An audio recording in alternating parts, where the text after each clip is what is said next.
وبركاته.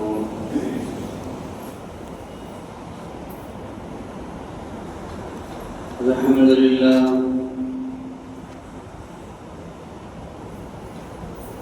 لله رب العالمين، والصلاة والسلام على سيدنا محمد صلى الله عليه وسلم وآله وصحبه أجمعين. أما بعد، فأعوذ بالله من الشيطان الرجيم. بسم الله الرحمن الرحيم. ألف لام ميم، ذلك الكتاب لا ريب فيه هدى للمتقين. صدق الله مولانا العظيم. எல்லா புகழும் அல்லாஹ் ஒருவனுக்கே உரித்தாகட்டும். நம்முடைய நாயகம் சரதாரி ஆலம் ஷபீஉல் முத்னிபீன் ஸல்லல்லாஹு அலைஹி வஸல்லம் அவர்கள் மீதும் அவர்களின் வாழ்க்கை வழிமுறைகளை நம்பிக்கை மாறாது பின்பற்றி வாழ்ந்த உத்தம சத்திய சஹாபாக்கள், தாபிஈன்கள், தபஅ தாபிஈன்கள்,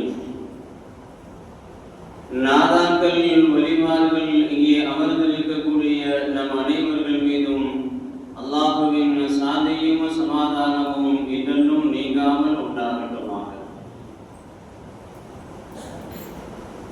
கிருபையான அல்லாஹ் தஆலா புனிதம் நிறைந்த இந்த ஜும்ஆவினுடைய நன்னாளில் என்ன நன்மைகளை நாடி நாம் இங்கே அமர்ந்திருக்கின்றோமோ அந்த நன்மைகளை பரிபூர்ணமாக சம்பூர்ணமாக அடைய பெற்ற நல்ல மக்கள் கூட்டத்தில் அல்லாஹ் நம்மை எல்லாம் சேர்த்து நல்லருள் பாடியவானார். புனிதமான இந்த ஜும்ஆவினுடைய பயானினுடைய நிகழ்வை யாரெல்லாம் செவிதாழ்த்தி இங்கேயும் வெளியேயும் அமர்ந்து கேட்டுக்கொண்டிருக்கின்றார்களோ நமக்கும் அவர்களுக்கும் ஈருலகினுடைய எல்லா நற்பாக்கியங்களையும் அல்லாஹ் நிறைவாக தந்தருள் புரிவானாக. கண்ணியத்திற்குரியவர்களே, இந்த துனியாவினுடைய வாழ்வில் நம்முடைய வாழ்க்கையினுடைய எல்லா முன்னேற்றங்களுக்கும் எந்த ஒரு இபாதத்தை, எதை நாம் வணக்கத்தை நாம் கையில் எடுக்க வேண்டும் என்பதை அல் குர்ஆன் ஷரீஃபினுடைய பல்வேறு வசனங்களில் பல்வேறு விஷயங்களை அல்லாஹ் நமக்கு விளக்கி தருகின்றான். இந்த துனியாவில் அல்லாஹ் எனக்கு சிறந்த வாழ்வை தர வேண்டும், நாளை வறுமையினால் ஆகிரத்தில் அல்லாஹ்வினுடைய நன்மதிப்பை நான் பெற வேண்டும் என்கின்ற அந்த ஆர்வம், அந்த ஆசை யாருக்கும் இல்லாமல் இல்லை. அந்த ஆசை நமக்கு நிறைவேற வேண்டுமையானால் வாழ்க்கையில் நாம் கையில் எடுத்து கடைபிடிக்க வேண்டிய மிக முக்கியமான விஷயங்களில் இறையச்சம், தக்வா என்பதை நாம் மறந்துவிடக்கூடாது.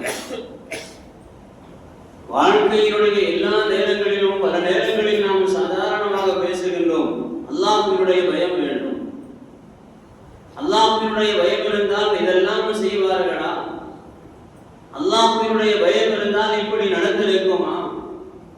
அல்லாஹ்வினுடைய பயம் இல்லாததன் காரணத்தினால் இது போன்ற செயல்கள் நடந்து கொண்டிருக்கின்றது என்று நம்முடைய வாழ்க்கையில் நடைபெறுகின்ற எல்லா விஷயங்களை குறித்தும் நாம் பேச்சுக்களை பரிமாறுகின்ற பொழுது அல்லாஹ்வினுடைய பயத்தை முன்வைத்து நாம் பேசுகிற விஷயங்கள் ஏராளம். அல் குர்ஆன் ஷரீஃபினுடைய ஆயாத்துகளில், வசனங்களில் நீங்கள் அந்த குர்ஆனினுடைய விஷயங்களை நீங்கள் ஹதீஸ்களில் குர்ஆனில் பார்ப்பீர்களேயானால் இறையச்சத்தை குறித்து அல்லாஹ் பேசுகின்ற வசனங்கள் 152 இடங்களில் அல்லாஹ் பேசுகின்றான். தக்வா, இறையச்சம், அல்லாஹ்வினுடைய பயம் என்பதை முன்னிறுத்தி அல் குர்ஆன் ஷரீஃபிலே 158 இடங்களில் அல்லாஹ் பேசுகின்றான். பெருமானா ஸல்லல்லாஹு அலைஹி வஸல்லம் அவர்கள் இறையச்சம், தக்வா சம்பந்தமாக ஏராளமான ஹதீஸ்களை பேசுகின்றார்கள். அவைகளில் மிக முக்கியமாக 47 ஹதீஸ்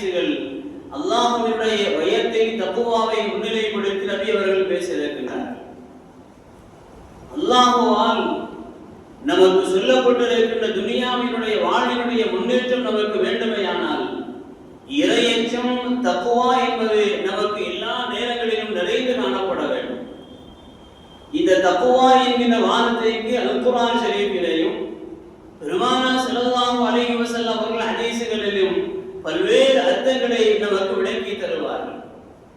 அல்லாஹ்வினுடைய பயம் என்றும் அல்லாஹ்வினுடைய வணக்க வழிபாடுகளை தூய்மையாக வணங்குதல் என்றும் பாவங்களை விட்டும் தவிர்த்து வாழுதல் என்றும் அல்லாஹ்வினுடைய முன்னிலையில் பேசுகின்ற பொழுது இறை எச்சத்தோடு தூய்மையான வார்த்தைகளை பேசுதல் என்றெல்லாம் இந்த தக்வா என்பதற்கு பெருமானார் ஸல்லல்லாஹு அலைஹி வஸல்லம் அவர்களுடைய ஹதீஸுகளையும் ஆயாத்துகளையும் மேற்கோள் காட்டி பல அர்த்தங்களை விரிவுரையாளர்கள் நமக்கு குறிப்பிட்டு சொல்லுகின்றார்கள். அல்-குர்ஆன் ஷரீஃபினுடைய 2வது அத்தியாயம் சூரத்துல் பக்ரா நாம் ஓர் ஆரம்பிக்கின்ற பொழுது அல்லாஹ் தக்வாவை குறித்து பேசுகின்ற ஒரு வசனம். அலிஃப் லாம் மீம் ஸாலிகல் கிதாபு லா ரைப ஃபீஹி ஹுதல் லில் முத்தகீன். அலிஃப் லாம் மீம், இந்த அலிஃப் லாம் மீம் என்பதற்கு பல அர்த்தங்களை விரிவுரையாளர்கள் சொல்லுவார்கள். ஸாலிகல் கிதாபு லா ரைப ஃபீஹி, இதுதான் அல்லாஹ்வினுடைய அருள் குர்ஆன் வேதம், இதில் எந்த விதமான சந்தேகத்திற்கும் இடம் கிடையாது என்று சொல்லிவிட்டு அல்லாஹ் சொல்லுவான், ஹுதல் லில் முத்தகீன், இறை எச்சமுடையவர்களுக்கு தக்வா உடையவர்களுக்கு நேர் வழிகாட்டியாக இந்த குர்ஆன் வந்திருக்கின்றது என்று அல்லாஹ் பேசுவான். குர்ஆன் ஷரீஃபினுடைய மிகப்பெரிய நீண்ட ஒரு சூரா, பலவிதமான ஆயாத்துகளை உள்ளடக்கிய பல விஷயங்களை உள்ளடக்கிய ஒரு சூரா, அல்லாஹ்வினுடைய தனிப்பெரும் தன்மைகளை விளக்கி தருகின்ற ஒரு சூரா. அந்த சூராவினுடைய முதல் செய்தியாக அல்லாஹ் தஆலா நேர்வழி காட்டுகின்றவர்கள், நேர்வழி காட்டி யாருக்கு இது காட்டுகின்றது என்று சொன்னால், யார் இறை பக்தி உடையவர்களாக தக்வா உடையவர்களாக இருக்கின்றார்களோ அவர்களுக்கு இது இந்த குர்ஆன் நேர்வழி காட்டுகின்றது என்று அல்லாஹ் குறிப்பிட்டு சொல்லுகின்றான். வாழ்க்கையினுடைய எல்லா நிலைகளிலும் அதிகாலையில் இருந்து நாம் எழுந்து இரவு தூங்கி, அந்த இரவு தூக்கத்திற்கு பின்னால் நாம் உறங்கி மீண்டும் அதிகாலை நாம் எழுந்திருக்கின்ற எல்லா நேரங்களிலும் இறையச்சம் தக்வா என்பது நம்முடைய வாழ்க்கையில் நிறைந்து காணப்பட வேண்டும். அந்த தக்வா ஒரு நிமிடம் நம்முடைய சிந்தனை விட்டு மாறினால் ஷைத்தான் உள்ளே வந்து விடுவான். உதாரணமாக நாம் சாப்பிடுகின்றோம், அல்லாஹ்வினுடைய பெயர் கூறி நாம் சாப்பிட வேண்டும், கைகளை கழுவ வேண்டும், நாம் உண்கின்ற உணவு சுத்தமாக இருக்க வேண்டும், சாப்பிடுகின்ற அந்த பாத்திரங்கள் சுத்தமாக இருக்க வேண்டும், கைகள் சுத்தமாக இருக்க வேண்டும் என்பதையெல்லாம் விளங்கி வைத்திருக்கின்ற நாம் அமர்ந்ததற்கு பின்னால் துனியாவினுடைய பேச்சுக்களை பேசி நாம் உண்ண ஆரம்பித்தோம் என்று சொன்னால் ஷைத்தான் சந்தோஷப்படுகின்றான் என்பார்கள் பெருமானார் ஸல்லல்லாஹு அலைஹி வஸல்லம். அந்த இடத்தில் தக்வா போய்விட்டது, அந்த இடத்தில் தக்வா இல்லை. பிஸ்மில்லாஹிர் ரஹ்மானிர் ரஹீம் என்று சொல்லி அந்த உணவினுடைய முதல் பகுதியிலிருந்து முன்னால் இருக்கக்கூடிய அந்த பகுதியிலிருந்து உணவை நாம் சாப்பிட ஆரம்பிக்கின்ற பொழுது பிஸ்மில்லாஹ் சொன்னதன் காரணத்தினால் ஷைத்தான் தூரத்தில் நின்று அழுகுகின்றான் என்று பெருமானார் ஸல்லல்லாஹு அலைஹி வஸல்லம் அவர்கள் சொல்லுவார்கள். இப்படி ஒவ்வொரு நிலைகளிலும் தக்வா இடத்தில் வந்து விடுமையானால் ஷைத்தான் நம்மை விட்டும் தூரமாகி விடுகின்றான், நாம் பாவங்களை விட்டும் தூரமாகி விடுகின்றோம், நம்மை விட்டும் பாவங்கள் தூரமாகி விடுகின்றது, அல்லாஹ்வின் பக்கம் நாம் நெருங்கி விடுகின்றோம், அல்லாஹ்வினுடைய நெருக்கம் நமக்கு கிடைத்து விடுகின்றது, துனியாவில் நாம் வெற்றி அடைந்து விடுகின்றோம், நாளை வறுமை நாள் ஆகிரத்தில் அல்லாஹ்வினுடைய நன்மதிப்பை நாம் பெற்று விடுகின்றோம். உண்ணுகின்ற உணவினுடைய ஒரு உதாரணத்திற்கு ஒரு செய்தி. இப்படி எல்லா நிலைகளிலும் இறையச்சம் தக்வா நம்முடைய வாழ்க்கையை நிரம்ப வந்து விடுமையானால் நம்மை போல வெற்றியாளர்கள் துனியாவில் யாரையும் பார்க்க முடியாது. ஹஜ்ரத் அபூ ஸஈத் அல்-குத்ரி ரலியல்லாஹு அன்ஹு அவர்கள் அறிவித்து சொல்லுகின்றார்கள், அன்ன ரஜுலன் ஜாஅஹு இலா ரசூலில்லாஹி ஸல்லல்லாஹு அலைஹி வஸல்லம், ஒரு மனிதர் வந்தார், யா ரசூலல்லாஹ், எனக்கு நீங்கள் ஏதாவது உபதேசம் செய்யுங்களேன், ஔஸினி யா ரசூலல்லாஹ், எனக்கு ஏதாவது உபதேசம் செய்யுங்கள் என்று சொன்ன பொழுது ஹஜ்ரத் பெருமானார் ஸல்லல்லாஹு அலைஹி வஸல்லம் அவர்கள் முதல் செய்தியாக சொன்னார்கள், ஊஸீக பிதக்வல்லாஹ், அல்லாஹ்வினுடைய இறைபக்தியை, அல்லாஹ்வினுடைய தக்வாவை உனக்கு நான் வசியத்து செய்கின்றேன். ஃபஇன்னஹு ரஅஸு குல்லி ஷைஇன், எல்லா விஷயங்களுக்கும் அதுதான் தலையாய ஒரு காரியம். இந்த துனியாவினுடைய எல்லா செயல்களுக்கும் எல்லா நடைமுறைகளுக்கும் அந்த தக்வா இறையச்சம் தான் முதல் காரியமாக வர வேண்டும் என்று பெருமானார் ஸல்லல்லாஹு அலைஹி வஸல்லம் அவர்கள் அந்த மனிதருக்கு உபதேசம் செய்யுங்கள் என்று கேட்ட அந்த மனிதருக்கு உபதேசம் செய்வார்களே, ஆனால் இறையச்சம் தக்வா எந்த அளவிற்கு இடத்தில் வர வேண்டும், எந்த அளவிற்கு அதை நாம் கையெடுக்க வேண்டும், வாழ்க்கையினுடைய எல்லா நிலைகளிலும் அது இருக்க வேண்டும் என்பதை பெருமானார் ஸல்லல்லாஹு அலைஹி வஸல்லம் அவர்கள் அந்த தோழருக்கு முதல் செய்தியாக எடுத்து சொன்னார். பெருமானார் ஸல்லல்லாஹு அலைஹி வஸல்லம் அவர்கள் திடீர் நேரத்தில் ஹஜ்ரத் அபூ ஹுரைரா ரலியல்லாஹு அன்ஹு அவர்கள் அறிவித்து சொல்லுகின்றார்கள், நாம் உட்காருகின்ற நேரங்களாக இருந்தாலும், உறங்குகின்ற நேரங்களாக இருந்தாலும், உரையாடுகின்ற நேரங்களாக இருந்தாலும், இது துனியாவில் பிரயாணத்தை மேற்கொள்ளுகின்ற நேரங்களாக இருந்தாலும், எல்லா நேரங்களிலும் தக்வா என்பது நம்மிடத்திலே வர வேண்டும். பெருமானார் ஸல்லல்லாஹு அலைஹி வஸல்லம் அவர்கள் அப்படி ஒரு நிகழ்வை சஹாபாக்களுக்கு எடுத்து சொன்ன நிகழ்வை ஹஜ்ரத் அபூ ஹுரைரா ரலியல்லாஹு அன்ஹு அவர்கள் நமக்கு அறிவித்து சொல்லுகின்றார்கள். அன்ன ரஜுலன், ஒரு மனிதர் பெருமானார் ஸல்லல்லாஹு அலைஹி வஸல்லம் அவர்களிடத்திலே வந்தார். யா ரசூலல்லாஹ், இன்னி உரீது அன் உஸாஃபிர ஃபி அவ்ஸினி, நான் பிரயாணத்தை நாடுகின்றேன். நான் என்னுடைய ஊரில் இருந்து இன்னொரு ஊரின் பக்கம் நான் பிரயாணத்தை நாடி இருக்கின்றேன். ஃபௌஸினி, எனக்கு ஏதாவது உபதேசம் செய்யுங்கள் என்று சொல்லுகின்ற பொழுது அதற்கு பெருமானார் ஸல்லல்லாஹு அலைஹி வஸல்லம் அவர்கள் அந்த இடத்தில் சொன்னார்கள், அலைக பித்தக்வல்லாஹ், அல்லாஹ்வினுடைய பயபக்தியை பற்றி பிடித்துக் கொள். உன்னிடத்தில் அல்லாஹ்வினுடைய பயபக்தி இருக்குமேயானால் நிச்சயமாக நீ வெற்றி பெற்று விடுவாய் என்று பெருமானார் ஸல்லல்லாஹு அலைஹி வஸல்லம் அவர்கள் சொன்ன பொழுது வந்த அந்த மனிதர் நபி அவர்களுடைய உபதேசத்தை தன்னுடைய நெஞ்சத்திலே அவர் தாங்கிக் கொண்டு சென்றார். நபி அவர்கள் எனக்கு அழகான உபதேசத்தை செய்தார்கள். இந்த பிரயாணத்தில் நான் ஹலாலான முறையில் நடந்து கொள்வதற்கும் ஹராமை விட்டும் தவிர்த்து கொள்வதற்கும் நபி அவர்கள் எனக்கு உபதேசம் செய்தார்கள் என்கின்ற கருத்துக்களை அவர் உள்வாங்கிக் கொண்டு செல்லுகின்ற பொழுது அதற்கு பெருமானார் ஸல்லல்லாஹு அலைஹி வஸல்லம் அவர்கள் அந்த மனிதருக்காக வேண்டி துஆ செய்தார்கள். அவருடைய பிரயாணத்தை நீ அவருக்கு லேசாக்கி வைப்பாயா, அல்லாஹும்ம ஹவ்வின் அலைஹி ஸஃபரஹு, அவருடைய பிரயாணத்தை அவருக்கு இலகுவாக ஆக்கி வைப்பாயாக, அவருக்கு எந்த விதமான கஷ்டங்களையும் தந்து விடாதே என்று பெருமானார் ஸல்லல்லாஹு அலைஹி வஸல்லம் அவர்கள் அந்த மனிதருக்கு துஆ செய்வார்களேயானால் தக்வா என்பது, இறையச்சம் என்பது நம்முடைய வாழ்க்கையினுடைய எல்லா நேரங்களிலும் இருக்க வேண்டும். இன்றைக்கு பிரயாணத்தினுடைய நிலைப்பாடுகள், சஃபரினுடைய செயல்பாடுகள் எந்த அளவிற்கு பாவங்கள் நிறைந்ததாக அது அமைந்து போய் கொண்டிருக்கிறது என்பதை நாம் சொல்ல தேவையில்லை. அல்லாஹ்வால் துனியாவில் நம்முடைய வாழ்க்கையினுடைய நிலைகளில் பாவங்கள் நம்மிடத்தில் அதிகமாகுவதற்குண்டான காரணங்களை நாம் எடுத்துக்கொண்டோம் என்று சொன்னால் அல்லாஹ்வுடைய சன்னிதானத்தில் எந்த வகையிலும் நாம் வெற்றியை பெற்றுக் கொள்ள முடியாது. அதனால் தான் பெருமானார் ஸல்லல்லாஹு அலைஹி வஸல்லம் அவர்கள் நான் பிரயாணத்தை நாடுகின்றேன் என்று சொல்லுகின்ற பொழுது அந்த மனிதருக்கு நபி அவர்கள் தக்வாவை, இறையச்சத்தை உபதேசம் செய்வார்களேயானால் எந்த அளவிற்கு அது நிறைந்த துனியாவிலே காணப்பட வேண்டும். பெருமானார் ஸல்லல்லாஹு அலைஹி வஸல்லம் அவர்களுடைய இல்லத்தில் நடந்த ஒரு நிகழ்வை ஹஜ்ரத் அனஸ் பின் மாலிக் ரலியல்லாஹு அன்ஹு அவர்கள் அறிவித்து சொல்லுகின்றார்கள். நபி அவர்கள் வீட்டிலே அமர்ந்திருக்கின்றார்கள். பெருமானார் ஸல்லல்லாஹு அலைஹி வஸல்லம் அவர்களுடைய மனைவிமார்களும் வீடுகளிலே அமர்ந்திருக்கின்றார்கள்.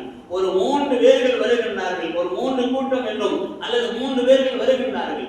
அந்த 3 பேர்களும் ஒவ்வொருவர்களும் ஒவ்வொரு செய்திகளை சொல்லுகின்றார்கள். அம்மா அன உஸல்லி லைல அபதன், இரவினுடைய எல்லா நேரங்களையும் நான் தொழுது கொண்டிருப்பேன் என்று ஒரு மனிதர் சொல்லுகின்றார். இன்னொரு மனிதர் அம்மா அன அஸூமு தஹர, காலம் முழுவதும் நான் நோன்பு இருந்து கொண்டிருப்பேன் என்று ஒரு மனிதர் சொல்லுகின்றார். இன்னொரு மனிதர் ஃபலா அந்த சஃபரி அபதன், நான் ஒருவரிடம் திருமணத்தை நான் செய்து கொள்ள மாட்டேன் என்று ஒரு மனிதர் சொல்லுகின்றார். ஃபஜாஅஹு ரசூலுல்லாஹி ஸல்லல்லாஹு அலைஹி வஸல்லம், வந்த அந்த 3 பேர்களும் நபி அவர்களிடத்தில் இந்த 3 விஷயங்களை சொல்லிக் கொண்டிருக்கின்ற பொழுது நபி அவர்கள் அந்த இடத்திலே வந்து விட்டார்கள். அன்தும் அல்லதீன குல்தும் கதா, இந்த விஷயங்களை எல்லாம் நீங்கள் சொன்னீர்களா? நபி அவர்கள் அந்த 3 பேர்களும் சொன்ன அந்த செய்திகளை சொல்லி நபி அவர்கள் கேட்கின்றார்கள். இரவு முழுவதும் நான் நின்று வணங்குவேன், காலம் முழுவதும் நான் நோன்பு இருந்து கொண்டிருப்பேன், திருமணத்தை நான் செய்ய மாட்டேன், இதுவெல்லாம் நீங்கள் சொன்ன செய்தியா என்று கேட்கின்ற பொழுது அவர்கள் எல்லாம் சொன்னார்கள், நாம் சொன்னோம் என்று சொல்லுகின்ற பொழுது அதற்கு பெருமானார் ஸல்லல்லாஹு அலைஹி வஸல்லம் அவர்கள் சொன்னார்கள், இதைவிட அல்லாஹ்வினுடைய இறைபக்தியை, தக்வாவை உங்களுக்கு நான் உணர்த்தி சொல்லுகின்றேன். வல்லாஹி இன்னீ லிஅக்ஷாக்கும், நான் உங்களை பயந்து அல்லாஹ்வினுடைய தக்வாவை உங்களுக்கு நான் வலியுறுத்தி சொல்லுகின்றேன். லாக்கின்னி அஸூமு வ அஃப்திரு வ உஸல்லி, நான் நோன்பு நோக்கின்றேன், நான் திருமணம் செய்திருக்கின்றேன், அல்லாஹ்வுடைய சன்னிதானத்தில் நான் தொழுகின்றேன். ஆதலால் நீங்கள் இந்த 3ஐயும் தொடர்ந்து செய்வது என்பது அல்லாஹ் விரும்புகின்ற ஒரு செயல் அல்ல.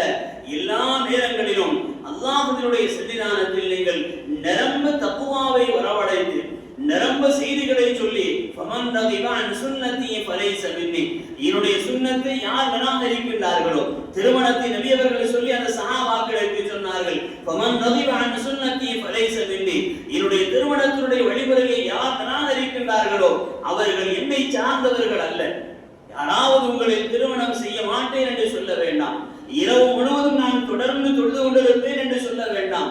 நீங்கள் தொழுகுங்கள், தூங்குங்கள், ஓய்வெடுங்கள், அதற்கு பின்னால் அமல் செய்யுங்கள். பகல் முழுவதும் நான் தொடர்ந்து எல்லா நேரங்களில் நோன்பு இருப்பேன் என்று சொல்ல வேண்டாம்.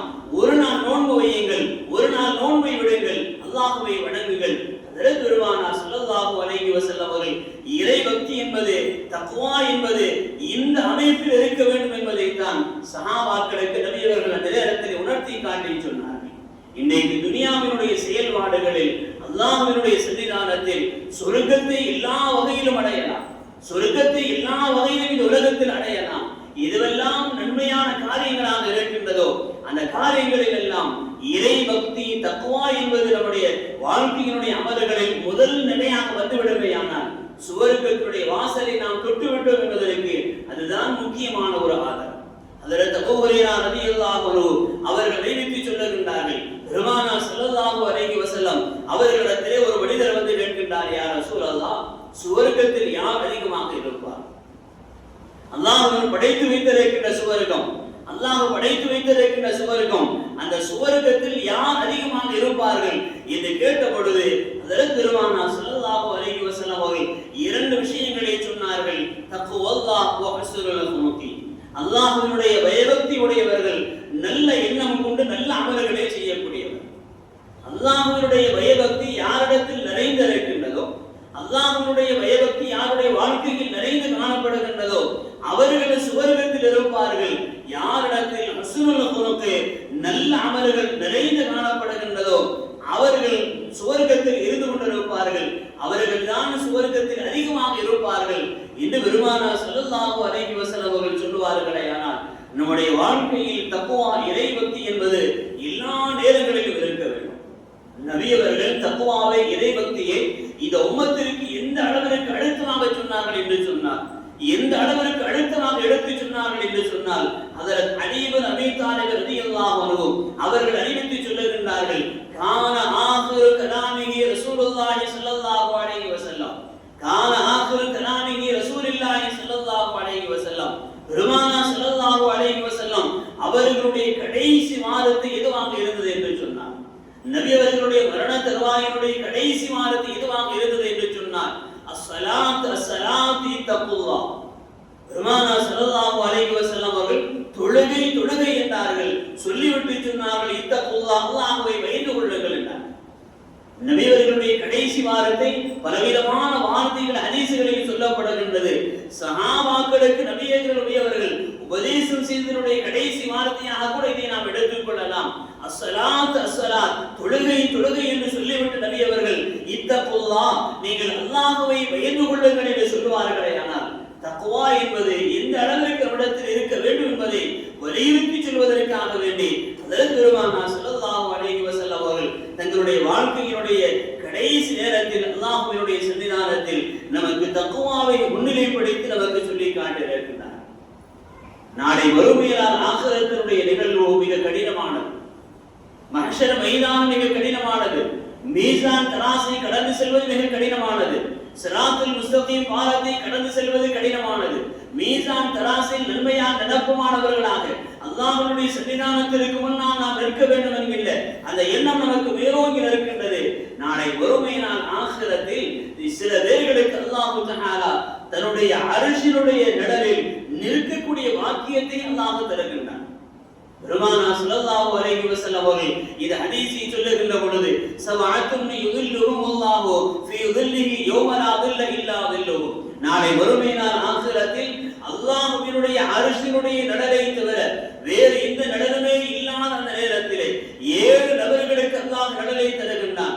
அந்த 7 நபர்களில் அதற்கு பெருமானார் ஸல்லல்லாஹு அலைஹி வஸல்லம் அவர்கள் இறுதியாக சொல்லுவார்கள், வரஜுலுன் ذكرல்லாஹ خاليا ففاضت عيناه, ஒரு மனிதர் தன் தனிமையிலே அமர்ந்து அல்லாஹ்வை நினைவு கூறுகின்றார். ஒரு மனிதர் தனிமையிலே அமர்ந்து அல்லாஹ்வை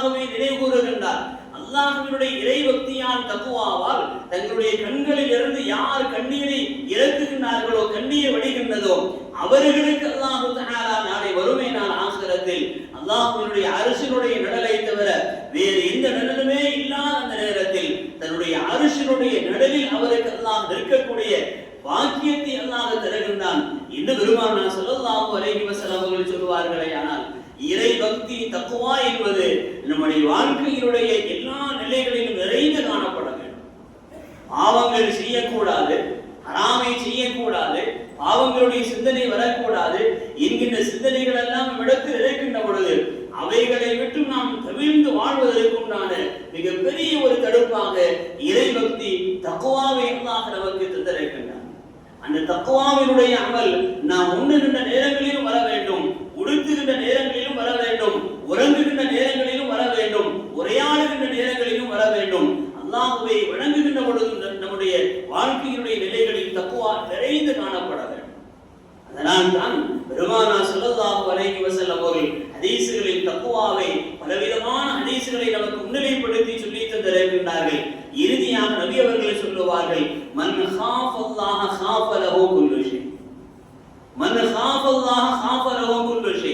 யார் அல்லாஹ்வை பயப்படுகின்றார்களோ, யார் அல்லாஹ்வை பார்த்து அஞ்சுகின்றார்களோ, அவர்களை பார்த்து துனியாவில் உண்டான எல்லா வஸ்துவும் பயப்படும் என்பார்கள் பெருமானார் ஸல்லல்லாஹு அலைஹி வஸல்லம் அவர்கள். அல்லாஹ் ஒரு முஃமினுக்கு தந்திருக்கின்ற மிகப்பெரிய ஒரு மரியாதை, ஒரு முஃமினுக்கு அல்லாஹ் தந்திருக்கின்ற மிகப்பெரிய ஒரு கண்ணியம். அல்லாஹ்வினுடைய பயம் என்னுடைய உள்ளத்தில் நிரம்ப இருக்குமேயானால் என்னை பார்த்து துனியாவில் உண்டான எல்லா பொருள்களும் பயப்படும். அந்த ஒரு சிந்தனை ஒரு முஃமினுக்கு வேரோங்கி நிற்க வேண்டும். நான் அல்லாஹ்வை அஞ்சக்கூடிய மனிதன், நான் பாவங்களை செய்யக்கூடாது, பாவங்களை சிந்திக்க கூடாது, பாவங்களை நினைத்து பார்க்க கூடாது. இது அல்லாஹ் எனக்கு தந்திருக்கின்ற மிகப்பெரிய ஒரு தடுப்பாக இந்த தக்வாவை நான் அமைத்து வைத்திருக்கின்றேன் என்று ஒரு முஃமின் உரக்க சொல்லுகின்ற பொழுது அவனை பார்த்து துனியாவில் உண்டான எல்லா வஸ்துக்களும் பயப்படும். பெருமானார் ஸல்லல்லாஹு அலைஹி வஸல்லம் அவர்களுடைய வாழ்க்கையில் ஏராளமான வரலாறுகள் உண்டு, வலிமார்களுடைய வாழ்க்கையில் ஏராளமான வரலாறுகள் உண்டு. இந்த துனியாவில் இந்த மிருகங்களை எல்லாம் பார்த்து நாம் பயப்படுகின்றோமோ, அந்த மிருகங்கள் எல்லாம் வலிமார்களை கண்டு பயந்தது. இந்த மிருகங்களிடத்தெல்லாம் பேச முடியாது என்று நாம் நினைக்கின்றோமோ, அந்த மிருகங்களிடத்தில் எல்லாம் நபிமார்கள் பேசினார்கள். அல்லாஹ் இறை பக்தியால் தக்வாவால் அவர்களுக்கு கொடுத்த மிகப்பெரிய ஒரு மரியாதை, மிகப்பெரிய ஒரு அந்தஸ்து, அது அழியாத ஒரு முஅஜிஸா. அந்த நிலை இந்த துனியாவில் நமக்கு வர வேண்டுமேயானால் நம்முடைய வாழ்க்கையினுடைய எல்லா நிலைகளிலும் தக்வா இறை பக்தி என்பது நம்முடைய வாழ்க்கையில் நாம் எல்லா நிலைகளிலும் நிறைந்து காணப்பட வேண்டும். குறிப்பாக அல்லாஹ்வை நாம் தொழுகின்ற பொழுது, அல்லாஹ்வை நாம் வணங்குகின்ற பொழுது நம்முடைய வணக்கத்தினுடைய மிக உச்சபட்ச நிலையாக இறை பக்தியோடு அந்த தக்வா அந்த தொழுகை அமைந்து விடுகின்ற பொழுது அதை விட உயர்ந்த ஒரு பாக்கியசாலி இந்த துனியாவில் வேறு யாருமே இருக்க முடியாது. பெருமானார் ஸல்லல்லாஹு அலைஹி வஸல்லம் அவர்கள் ஹதீஸ்களில் சொல்லுகின்ற பொழுது அல்லாஹ் என்னை பார்க்கின்றான், நான் அல்லாஹ்வை பார்க்கவில்லை என்று சொன்னாலும், அல்லாஹ்வை நான் பார்க்கவில்லை என்று சொன்னாலும் என்னுடைய ரப்பு என்னை பார்த்து கொண்டிருக்கின்றான் என்கின்ற அந்த உயர்ந்த எண்ணத்தோடு நம்முடைய தொழுகை அமைந்து விடுகின்ற பொழுது அல்லாஹ்வால் நம்மை போல வெற்றியாளர்கள் யாரும் இந்த துனியாவில் இல்லை என்பதைத்தான் பெருமானார் ஸல்லல்லாஹு அலைஹி வஸல்லம் அவர்களுடைய ஹதீஸ்கள் நமக்கு உணர்த்தி சொல்லுகின்றது. வணக்க வழிபாடுகளை நாம் செய்கின்ற பொழுது அதில் தக்வா என்பது நமக்கு வேரோங்கி நிற்க வேண்டும். அதனால் தான் ஒவ்வொரு ஹஜ்ஜி பெருநாளும் நாம் பேசுகின்றோமே, யனாலல்லாஹு லுஹூமுஹா வலா திமாவுஹா வலாக்கின் யனாலுஹு தக்வா. நீங்கள் கொடுக்கக்கூடிய அந்த மாமிசமோ ரத்தமோ சதையோ அல்லாஹ்வை சென்றடைவதில்லை, வலாக்கின் யனாலுஹு தக்வா. அந்த நேரத்தில் நீங்கள் மேற்கொள்கின்ற தக்வா அல்லாஹ்விடத்திலே கபூல் செய்யப்படும். வதஸவ்வது ஃபஇன்ன கைர ஸானி தக்வா. ஹஜ்ஜினுடைய அத்துணை விஷயங்களையும் அல்லாஹ் பேசுவான், ஹஜ்ஜினுடைய அத்துணை விஷயங்களையும் அல்லாஹ் பேசுவான்.